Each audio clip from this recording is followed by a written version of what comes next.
Ladies and gentlemen, good morning, and welcome to, well, for me this morning, but perhaps this afternoon or this evening for you, our presentation concerning one workforce, 4 generations.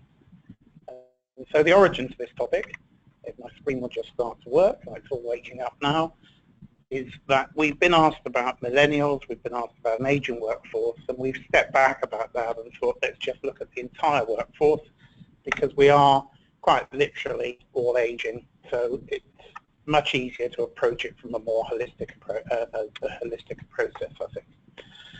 So you've already seen who we are. You probably know us if you've booked in on this. I'm Guy Osmond. I'm Managing Director of Osmond Ergonomics, and I've been in the business of workplace ergonomics for well over 20 years now. So in this brief presentation, this is what I propose to cover. I'm going to talk about how do you define today's workplace and how has it changed. Let's look a little bit at who our workforce are, how do we communicate with them, how do we address the fact that they have different attitudes to situations and relationships and processes. We'll look at what I see as the current ergonomics and human factors issues, and then make some suggestions about a more holistic approach to all of these issues for the future. And then finally, and this isn't going to be the answer to everything, but a bit of an action plan, some pointers for some ideas, some resources that you'll have access to. And at the end of the presentation, either later today or if I don't get time today, certainly tomorrow morning, I will make sure that one of my colleagues, or possibly even myself, will email a copy of this presentation out to you. And in fact, as we go through, you will see some of the blue underscored hyperlinks, which will be accessible from the PDF when I get it to you. If you have any questions along the way, do please just type them into the chat box, which you should probably see. By default, it comes on the right-hand side of your screen. By all means, put in any questions, and I will try and pick up on them as I go along. If it's something I see, but I'm going to cover it a bit later, then I will not necessarily respond at the time, but pick it up further down. And if at the end I have failed to cover anything, there'll be a further opportunity to raise questions, and I will show you my email address and provide contact details. And I'm always very happy to follow on from these presentations and discussions at a later date. So, straight to it. Excuse me. So today's workforce, the really significant thing in the last few years has simply been that if you ask somebody where they work, they would probably give you an address, an actual physical location. And of course, for very many people, particularly those in the so-called knowledge economy, many of us who work not necessarily producing actual physical things with machines or doing work that needs to be in a specific place, many of us actually can work from all over the place. And as an example of that, literally this morning, there's a new drive-in Starbucks that's opened just down the road from us, and I just went in to have just out of curiosity as much as anything, and also I needed a coffee. And there were 3 business meetings, and clearly business meetings with laptops out and papers, a few people in corporate logo polo shirts, a couple of other people in suits. Clearly, these were business meetings taking place in Starbucks. And indeed, many coffee shops, hotels, lobbies, all of these things offer free Wi-Fi, make their resources available deliberately to encourage that sort of activity. And indeed, if we look at just for a moment the different generations, you're probably very familiar with Maslow's hierarchy of needs. Goes right back to 1943 and has stood in very good stead all of that time. But I've added a little version, or I've actually seen this on the web and done my own slightly little version of this, literally that millennials these days, Wi-Fi to them, connection to the internet, broadband access, however that's done through their phone or through Wi-Fi or whatever that methodology is, it's almost more important to them than food and water and breathing, just air, their oxygen. And it is almost like an oxygen to them. And I'm sure you'll have friends or your own family, children or nephews or nieces or people you see, or friends of children of colleagues, who quite literally have that situation where they're on their phones all the time. If you get on a bus or a tube or any public transport these days, especially in London, I notice it, hardly anybody is actually looking or talking to one another. Everybody's staring at a little screen, which in itself, of course, presents other issues, but that's perhaps a separate topic for another time. But actually, just to touch on it, this really is an issue, and as I say, we do actually have a presentation, and we have some, in fact, I'll put a hyperlink in for this.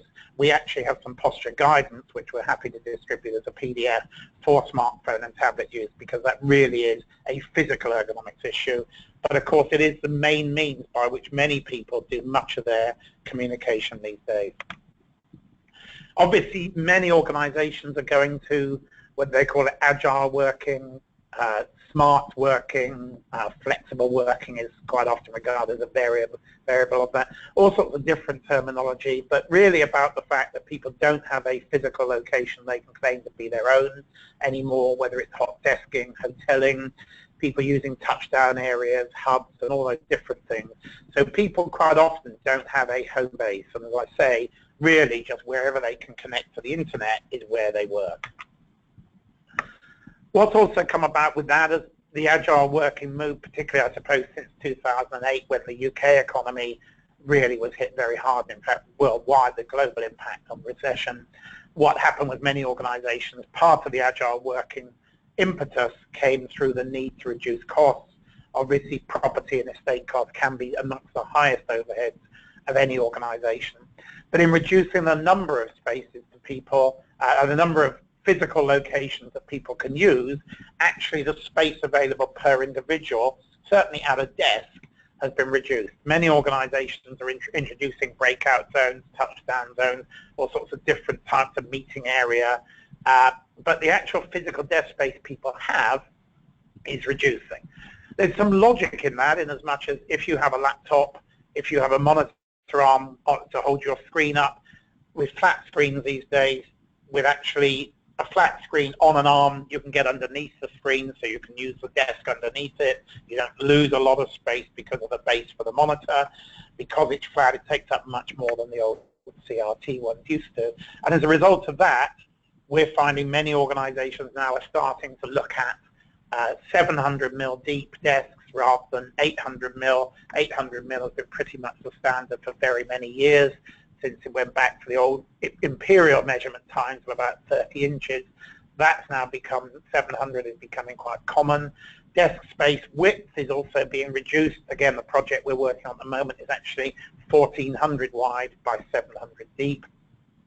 Some organizations are going to lockers for people so they don't have an under-desk pedestal, which doesn't clutter up legroom. In this particular case, they actually want a pedestal still, but we do a narrow version of a pedestal, which actually takes up much less width room and therefore doesn't restrict the under-desk space so much. But the overall effect of having a desk that's only 700 deep by 1400 deep, and as I say, that's quite becoming more and more common, or even less, sometimes even only 1200 mil desks. Of course, the actual width and space available to you is also reduced, because you don't get the old couple of 100 mil wide extra width to you, the extra depth. People's space is defined by their desk size, and so the amount of occupancy area an individual has is inevitably reduced by that. Organizations are becoming much more aware of well-being and the health of individuals, not only their physical health, but their mental health and so forth. So that is an area which we're seeing becoming much more to the forefront. Many of the organizations, employers we deal with actually have well-being managers or well-being teams who work with occupational health and HR and health and safety to make well-being part of the thinking. And I'm going to come back to that in the holistic approach further on. And then the purpose of this presentation, we've got 4 different generations. It's possible now to have somebody straight out of school and somebody working at their late 60s, possibly even into their 70s. I was actually at one of our furniture suppliers very recently, and they have an upholsterer who is now 72. He's retired once, got bored, came back, and the amount of knowledge and skill this man has and techniques that he uses, absolutely unbelievable. And the employer was saying actually he's going to be really hard to replace when he finally does decide to retire, or perhaps his eyesight might deteriorate, or he may not be able to do the job, but hopefully he'll be able to reduce his hours perhaps first, as long as he's loving it. So late 60s or early 70s down to late teens, early 20s is the norm, and that makes it possible to have 4 different generations in one workforce.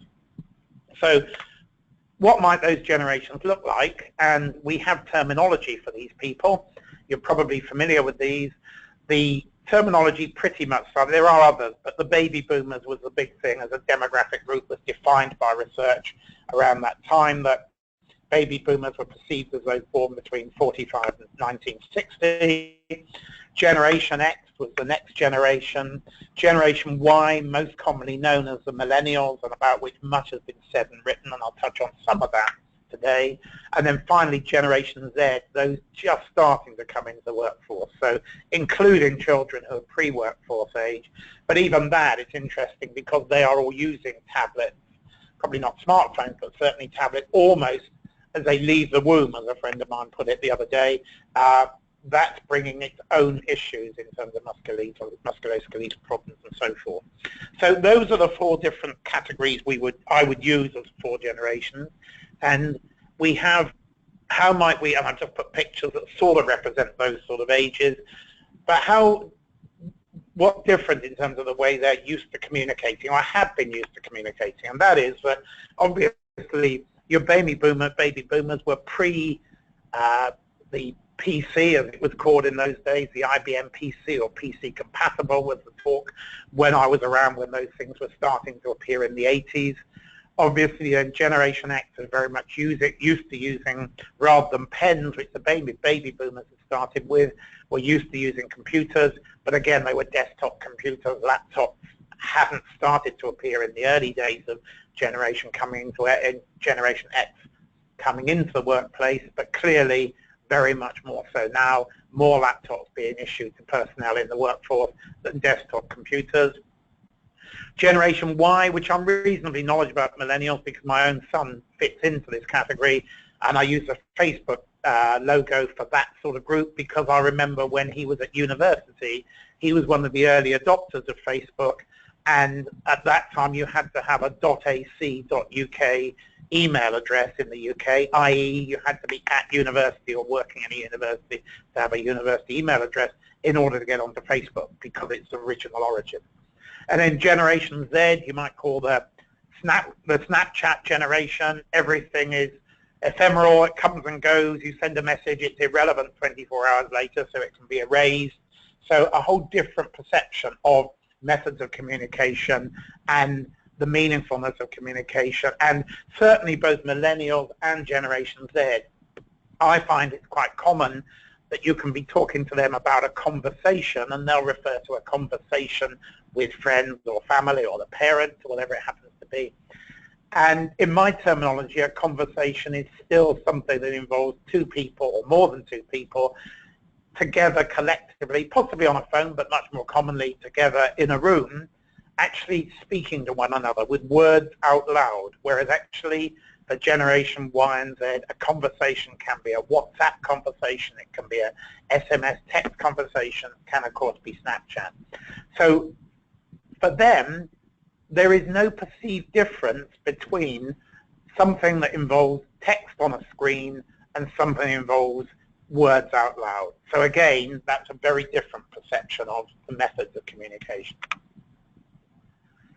And that ties into their attitude. So if you look back, and rather than giving the whole overview of the 4 different generations, I've actually done a sort of baby boomers as the first line in each of these sections on this screen, and millennials and Gen Z as your sort of perception of how they would expect things to be. I remember the expression when I first came into the workplace of sort of bridge to engine room management, which was, we sit in a big office up here, we're the managers, we'll give you a job, don't question it, just get on and do it. And when you've done that job, come back up to the big manager's office and we'll give you another job. And that was very much the way of thinking in those days. Nowadays, it's very much a coaching process, a mentoring process, the idea actually the manager, not quite a friend, but certainly somebody there to motivate, support, encourage, and help individuals to be the best they can be. And obviously, you know, from my point of view, I think we're invested in people gold, so that whole coaching and mentoring and partnership relationship, I think, is unquestionably the way to go. But clearly, that's perceived as the natural, obvious, and actually intuitive style for younger people in the workplace, whereas it is actually a style that has to have been learned over a period amongst the older members of the workforce. Similarly, the training idea, the good old days when, God, don't give me any more training, I've had enough, I actually don't give me any more responsibility, I just want to do my job and be left alone. If you keep badgering me with more new things, I'll just jack it in and go somewhere else. Whereas modern viewing, modern attitudes, actually across the workforce, but again, it's intuitive for younger people because they've never known any different, that actually training, support, and mentoring and coaching is all part of that. It's actually perpetual, it's constant, and it's just taken for granted as it should be there and an inevitable part of the work role.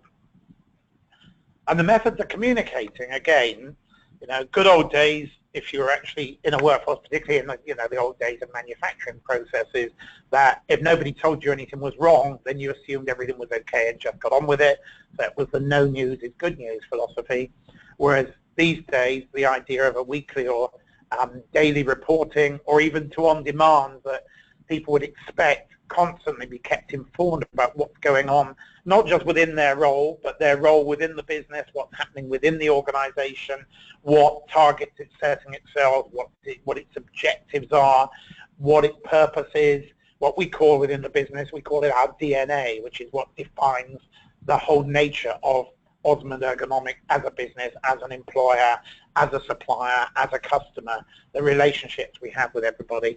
And in fact, we use a Salesforce chatter, or they now call it Salesforce One, in fact, within the business as our internal social media to ensure that literally all the time people are being kept informed right across the business and can comment, like, feedback, ask questions, whether it's about a new product that's coming, whether it's about a new direction for a business, whether it's something else we're exploring. Everybody's kept informed all the time and involved in that process, so they can also discuss it between themselves or whatever method they prefer. So what's happened in the I think about 23 years now, 24, I've been in workplace ergonomics, and how has that changed? Well, the most significant thing now was actually when I started out, nobody really quite knew what ergonomics was. There were a few organizations that were ahead of the curve, a few people who were quoted as those people that you would aspire to being like, who really got it. But a lot of organizations, I used to say, couldn't even spell ergonomics, let alone really understand what it was. Whereas now, of course, everybody's an expert because they can Google it or use whatever search engine they prefer. But the reality is, what comes up at the top of any search, whether it's Google or any other search engine, is not necessarily the best information. It's just what's been either most discussed or most efficiently optimized. So actually the fact that something comes up as the first answer from your search engine doesn't mean it's the right answer, doesn't even mean it's a good answer. It just means it's one that somebody who's really good at getting to the top of Google and the others actually has been successful in doing. And so we see, and this is something I can rant about, and if it's of interest to you, I have blogs on this sort of topic, questions one sees in discussion groups like LinkedIn and so forth, what's the best office chair? Well, of course, the definitive answer in ergonomics is always, it depends. That's the first answer, because clearly it depends on the circumstances, the application, the environment, the use, all of those different things. But it doesn't stop people saying, oh, my favorite chair is this, or my favorite document holder is that. And in a way, sometimes I'm quite glad of that because of their products we sell, that's great. But we try usually to engage in a wider conversation with somebody when they ring up. If they ring up and say, I want an X product, I've had exactly that this morning from somebody just saying, can I have this? We don't try to put them off buying because obviously we make a living out of selling product, but we do try to have more of a discussion saying, how have you arrived at this conversation? Is it a conclusion that you're happy with? Have you tried the product? Have you seen it elsewhere? Because we do get people who just see a friend using something or a work colleague and do a quick Google search on what it is and where to get it. And, it may be somebody, for example, is using a specialist mouse because they've got some sort of problem with their maybe a thumb or tendonitis or something like that on their hand or their wrist or carpal tunnel. But then actually if a colleague across the desk has tennis elbow, it's all an upper limb, all of those are upper limb disorders of one sort or another. So, but the solution to one is not necessarily the solution to another. And unfortunately, clever as the searching that Google does, or any other, and this is not a reflection on Google as a device or as any search engine, what they do is absolutely amazing in my view, but it doesn't necessarily give you the right answer. It gives you the most popular answer. And as a result of that, what we then see is certain products actually become very popular because that organization, the manufacturer or the distributor or the various dealers, are really good at Google AdWords and search engine optimization and all those things that puts them at the top of the page. And we've come across that recently, that in the last couple of years there's been one of these sit-stand adapters, something you put on top of a desk to give you the effect of a sitting desk and a standing desk. And when I first saw this particular product, my comment was, this turns a perfectly good sitting desk into a not very good sitting desk and a not very good standing desk. Now, there have been evolutions of the concept since. There are much better solutions, but there's still an add-on. But we find that that particular brand has become incredibly successful worldwide because they've just been good at that thing where you go on to TripAdvisor or Amazon or something and an ad appears. If you've ever searched for sit stand, ads appear and then they just follow you around. Whatever you open, it seems to be there in front of you. And obviously a lot of people respond to that thinking this must be the one to get. So that's a sort of an example of it, but we see it a lot where organizations or individuals say, I want such and such a product, and it's because they've seen it on the net. Not that they necessarily know anything about it, not that they necessarily have done any process to establish whether that's the right thing, which is why the role of ergonomists, health and safety, occupational health, all of these people, and others, which I'll come to shortly, within an organization is really important. This knowledge is available and is shared. So we're still seeing lots of musculoskeletal conditions. On bad days, I think, well, what have we achieved in the last 20 odd years? Because from certain perceptions, we've achieved absolutely nothing. We're still getting people with back problems. We're still getting people with upper limb disorders. We are still addressing individuals on a day-to-day basis. And I think part of that is actually we are still very much in reactionary mode. We're not being proactive. We're not anticipating where the issues might be. We are simply dealing with the problems as they crop up. And I think that's a lot of what the problem is. On the other hand, some of our other organizations who are very dynamic, these issues have been dramatically reduced through internal occupational health, through good programs of health and safety and ergonomics and human factors. So it can be done, and where it works well, it's stunning how effective it is. And of course, how much that improves the productivity of the organization through the productivity of its individuals. Another of the areas we've become really much more conscious of since the recession in 2008, and I think that was what started to trigger it. I think at that time they would say the definition of an optimist was a bank manager who ironed 5 shirts on a Sunday night. And the market has changed significantly. The banking sector has been through problems and come out the other side. The public sector now is where we see the most stress that we're aware of. We're not specialists, but what we have done is all our customer-facing staff have done a half-day mental health first aid course, not to be any sort of expert, but to have a bit of an understanding of the conditions that people might have, the language that's used, the circumstances that they might recognize, so that if they feel, and again, none of my staff, my direct staff are qualified to deal directly with mental health issues, but if they feel that there is something deeper than the simple issue we've come across, if we go, for example, to see to somebody who we've been told has a back problem, but actually when we go to see them, they talk about workload pressure, worried of redundancy, financial worries, rowing with their partner, all of these things may be indicative of the fact that actually the back problem is just an outward visible sign of something much deeper rooted. And so we would speak to the individual within the organization about how we might be able to point them towards, for example, an employee assistance program or something which would help them beyond our specific remit. Obviously, this fits in around the Wellbeing. I mentioned employee assistance programs. Organizations have different versions of this. Many have a helpline. This is the most common thing. These seem to vary between being absolutely brilliant at pointing people in the right direction or supporting them there and then, to being almost going through the motions, where there's a number there, but the amount of help that's available as a result isn't that great. So, but the concept, as I said right from the start, of having well-being personnel within the organisation as individuals recognised with that responsibility, is becoming much more common. And so what we find ourselves doing, rather than just physical ergonomics, the sorting out of chairs and posture and how people sit and what their screen height is and all that day-to-day stuff, the physical layout in which people work, it's becoming much more of a human factors issue. So it's about how that individual, as it always has, but it's much more, as I say, our approach is becoming more holistic, because we're not just looking at business of, if somebody says supply a chair, it's not just a case of getting the chair right so the person can get more comfortable in their chair. It's actually their working environment, how they're interacting with others, what their software they have to use. All of those other topics can come into the conversation, not necessarily with us, but with partners we work with or within the organisation themselves, to bring up these issues and make sure the big picture is addressed, rather than just picking off bits and pieces one by one.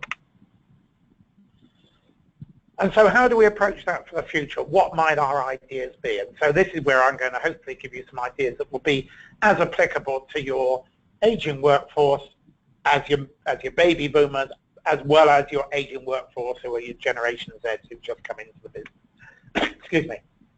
So certainly my first thinking is, let's think about well-being, both physical and mental. And let's keep it in a context within the organisation where everybody is approaching it from a big picture, rather than from a silo attitude of this is an HR issue, or this is a training issue, or this is a health and safety issue, but actually building it into a more holistic approach. This means you need greater cooperation between disciplines. I was at a presentation only a week or two ago, well, September the 1st, 2016, for those who are listening to this as a recorded version much later on, at the launch of the ISO 27500, the human-centered organisation. I'm going to refer to that in just a few minutes to give some details of where to find more about that. And it was really interesting to see a conference which I perceived really as an ergonomics conference, simply because of the background I came from. But there were ergonomists there were health and safety people there was occupational health, people involved in user experience, training, HR, design, a complete broad mix of different disciplines, all approaching this same attitude, which to me at the center was an ergonomics topic, but actually looking at how much broader that can be. And so, as I say, we've been dealing with physical ergonomics, and that's still very much important. If you give people really uncomfortable chairs, or you don't train them how to sit properly, or they don't understand about how often to go between breaks, or they read some of the complete nonsense that is talked about, the need to stand rather than sit, and don't understand the very much bigger picture of breaking up your activities, sitting less, but also standing a bit, but also moving more. And that sit-stand, for example, is actually about moving more. It's not about sitting less. Those sort of things which people need training, they need to understand. There need to be guidance and procedures about how to use the equipment, but also how to think for yourself and actually look after your own well-being. We're also seeing more and more understanding of acoustics. If you look at the research about noise and productivity and its impact on productivity, much of the stuff that people are talking about today, the research is 20 years old, so it's been there for ages.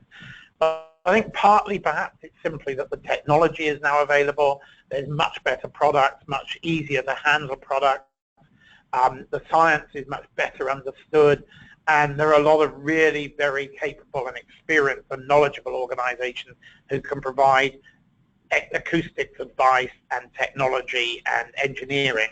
And so people are understanding the importance of not getting silent, because that can be as bad as too much noise, but actually understanding what type of noises and how they can be distracting and how to address that, particularly in things like call centers and open plan offices, which have become much more commonplace and where these issues really crop up and need to be understood.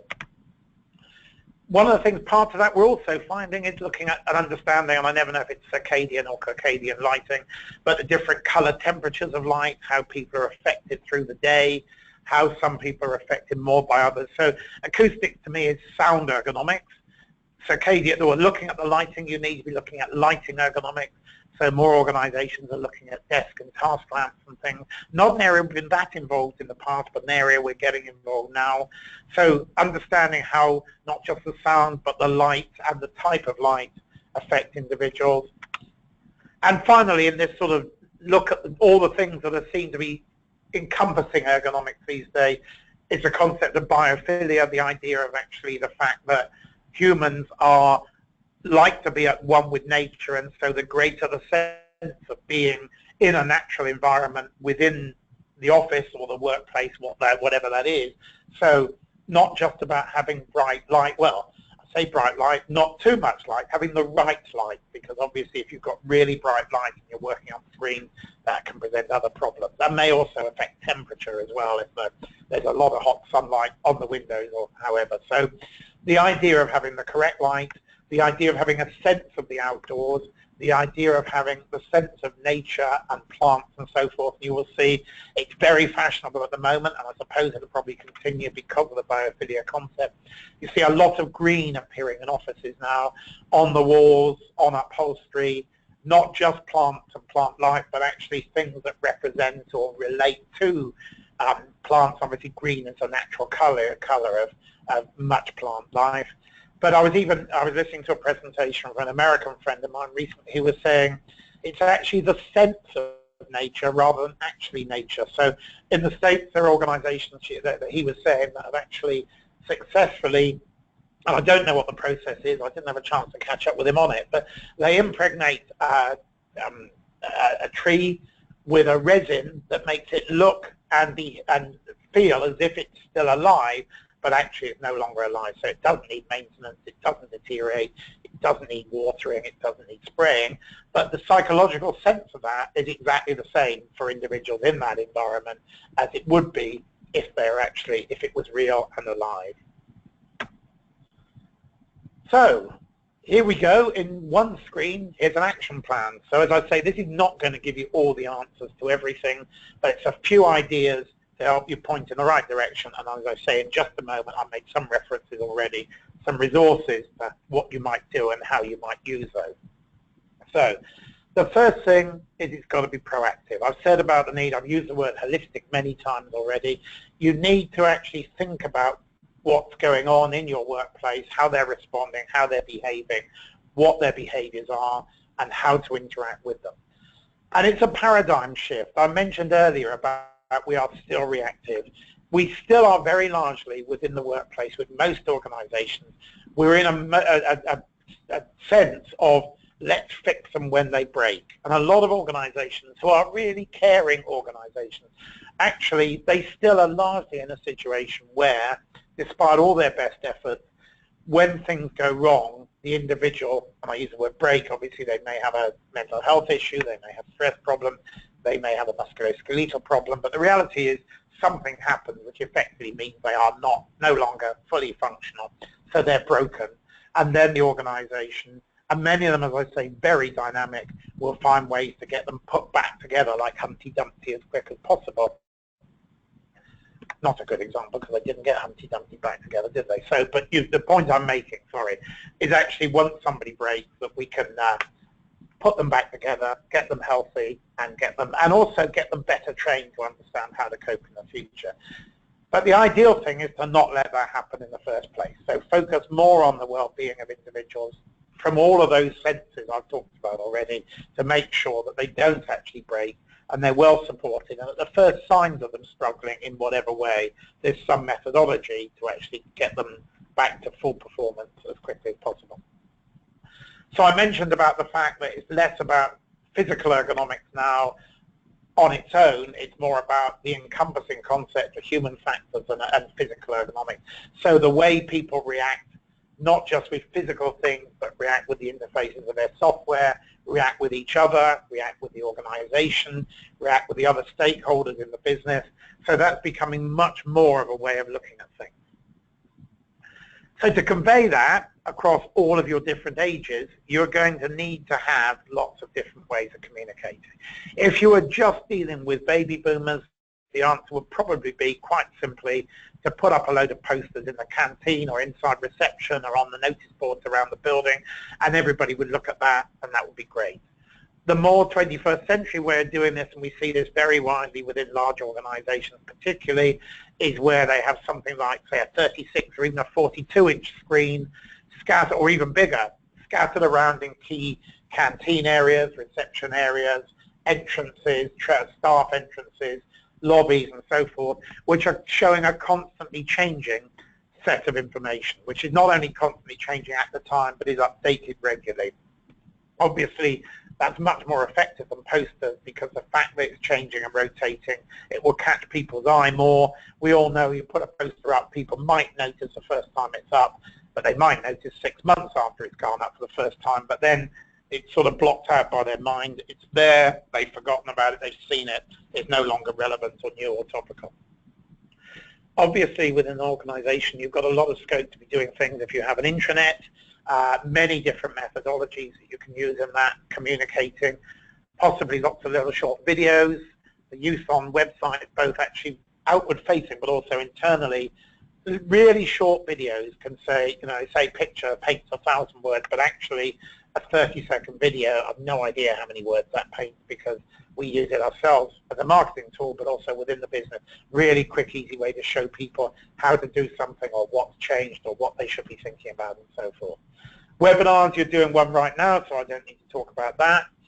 Organizations use blogs quite often to communicate to all their stakeholders, so to customers, suppliers, but their own personnel, and that actually, particularly blogs from very senior members of staff, from the CEO perhaps, or board members, particularly board members with specific responsibility, if it's for well-being or if it's for managing the agile working program, so that actual staff aren't seeing just a bunch of marketing blurb, but they're actually seeing what the management of the business see and believe and understand and are aiming to achieve. So going back to that thing I said much earlier about communicating within the business of what you want people to know about. Similarly, things we use, Salesforce One Chatter, Link as I think is Microsoft product for communicating short messages like an internal social media, Jab as another. Slack is a more complicated piece of software that people say the original idea of it was you can dispense with email. I'm sure you'd absolutely love to dispense with email. Some people say that Slack just takes over and becomes as demanding as your email workload. Others say Slack is the most brilliant idea. So it's a communication tool for involving teamwork and people collaborating with one another across multiple platforms. So lots of ways to communicate messages and to share messages, and importantly to get people to interact and invite them to comment. It can be something as simple as liking a posting, or it could be actually answering and then having discussion groups, or having lunch and learns in the canteen, or a lot of different ways you can go about conveying messages and getting feedback from staff members to make sure that A, your corporate message is getting through, but B, as a senior management team, that your senior management team is on the case, going in the right direction, is bringing everybody with them and making sure that that message is properly conveyed throughout. So here's a few other ideas of things that you could be doing within your organization to help with that general approach to health. There's a bit of a well-being thing. Everybody knows that it's the small, simple things that actually make the biggest impact, because people make those changes quite instantly. Getting all of your staff to use the gym by giving free gym memberships is never going to happen. And many organizations say the problem with providing a gym in-house or providing free gym membership is actually you only get the people who would have been gym members anyway, plus a few more possibly. You don't hit the people that you really need to hit for improving their health and so forth. Step Jockey, you may be familiar, as you can see, this is a hyperlink to their website. Simple thing is it started out with just actually putting signs on staircases saying how many steps and how many calories you will burn if you use the stairs rather than using the lift. They now have an app, they have challenges, they have all sorts of things going on, and that link that I'll send you will tell you more about it if you don't already know Step Jockey. The not very good picture on the right is from Orange Box, one of our suppliers, from their showroom. Hopefully you can just about see that there's a signpost painted on the wall. It's not actually a signpost, literally in their main showroom near the reception, that says this is how far it takes you, how many steps to the first floor, here's how many steps to the nearest railway station. But they also have things, little things on the wall painted around, all around the building. The whole internal staircase tells you how many steps up Everest, how many calories you burn going up, and the difference between calories going up the stairs and down the stairs. I have a lot of these pictures and can point you to them if that's something you'd like more information about.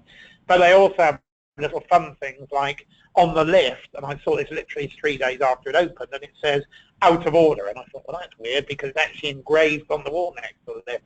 But what it actually says when you look a bit closer and do a second take is out of order, bang out of order, why not use the stairs? So simple little things like that. Organizations I've come across slow the lifts down so that actually the steps are quicker. Global Corporate Challenge you may have already come across. They run an annual program for teams of 7 worldwide. You can get people together, you provide them with pedometers and able to actually let them monitor how many steps they're doing, and by encouraging one another within a team and participating at team, corporate, intercorporate and international levels, they can see how they're progressing. And also many people now are wearing, I wear a Fitbit at the moment, but I've tried various others in the past. I'm not very good at keeping them. I break them rather frequently. But obviously if you have an Apple Watch or Samsung and various others, it's all manner of different products that people can wear to actually measure their steps. And so encouraging those sort of programs, but bringing them into, getting a competition element, or the gamification is a word that another awful word, a bit like webinar actually, but the content and the meaning is right. Gamifying these things to get people more interesting. If you're on a campus in your premises, or you've got land with the building in and around and beyond the car park, then define paths. You can actually measure paths, signposts. Some may not need anything more than a few signposts, or even a printed A4 sheet that says if you go to this far corner of the car park and turn right, round the back of the building and over this and round that, you will do X steps. So simple stuff like that doesn't take long to prepare. At the most basic level can be created in a really simple way. And the stairs not lift, I mentioned that already, so we don't need to cover anything more of that. So reverse mentors, another area, again, for the communication across the generations.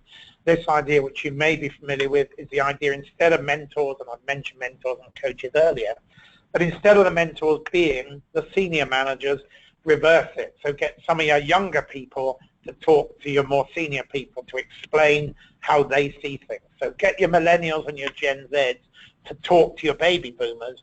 So first of all, you get an interaction going between them, but you get the communication in both directions, but also you get your probably usually more junior staff actually getting the more senior staff to have a better understanding of how all these things are being perceived and understood and enacted through the organization. And then embrace and accommodate diversity. I'm going to come on to that in just a moment.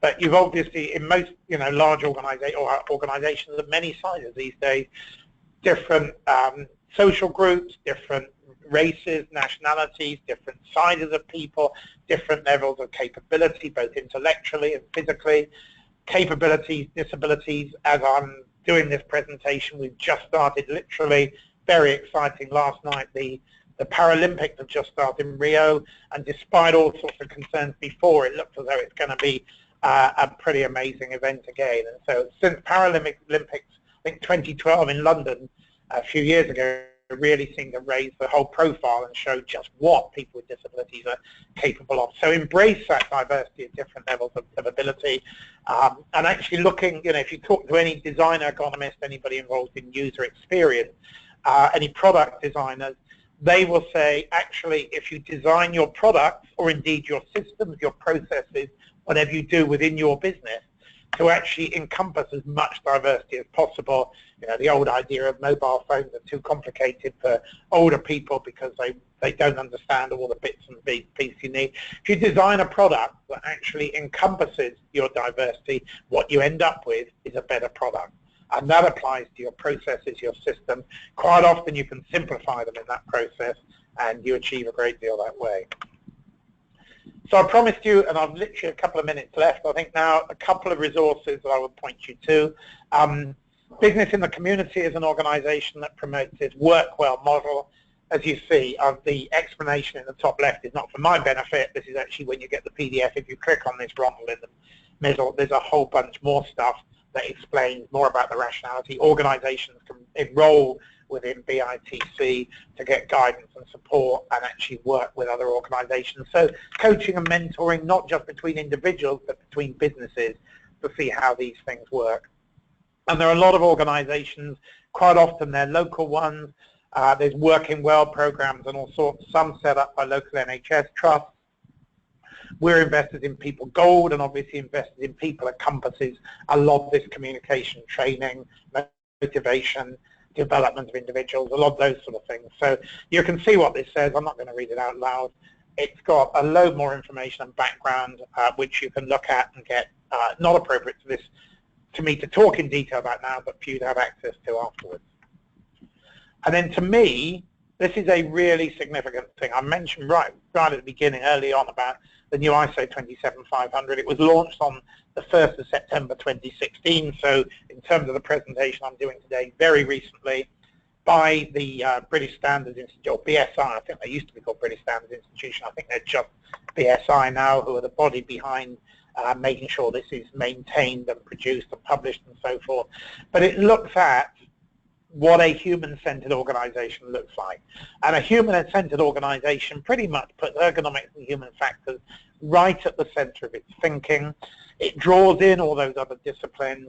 It links to a whole, well, pretty much all of the stuff I've said before. And in particular, if we just highlight this piece, capitalize on individual difference as an organizational strength. I said just a moment ago, embrace diversity, and make usability and accessibility strategic business objectives. And all the other elements relate to the sort of things we've been talking about. At this launch, I saw a really interesting presentation from one of the big car manufacturers in the UK, currently very successful, about how they're going to embed this into their other processes. They will already have many processes which will fit into this international standard, but they will actually use this as a benchmark to review all of the other things they are doing in the business to actually get the best out of their people and make sure that their people get the best out of their employer.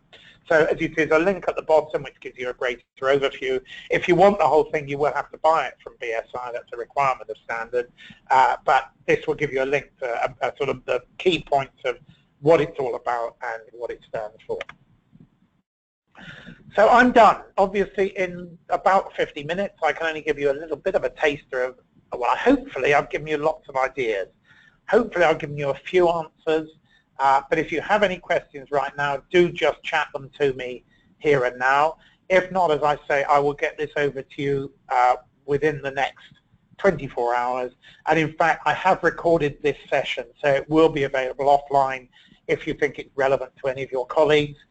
And if you don't think it's relevant to any of your colleagues, or if you think there's more I could have done or added, or there's other things you think need to be covered, do please come back to me, either on the phone number in front, that's a UK phone number, or with my email there, or pick up, as I say, we blog, we send monthly newsletters, there's all sorts of stuff, a number of ways on social media you can interact with us with. But at the moment, there's no questions coming through. I know I speak quite fast, quite possibly most of you are absolutely exhausted by this, but as I say, notes will follow. There's also the fact that it will be available as a recording in probably within the next week or so, I would say, and I will make sure that you also get a subsequent email saying where that is. But in the absence of any questions, I think there's the stuff that's come up along the way I have picked up and addressed as it's been done, so it looks as though there's no more. So I'm going to wind up by saying thank you very much for your attendance, and we hope to see and hear from you again sometime soon. Thank you.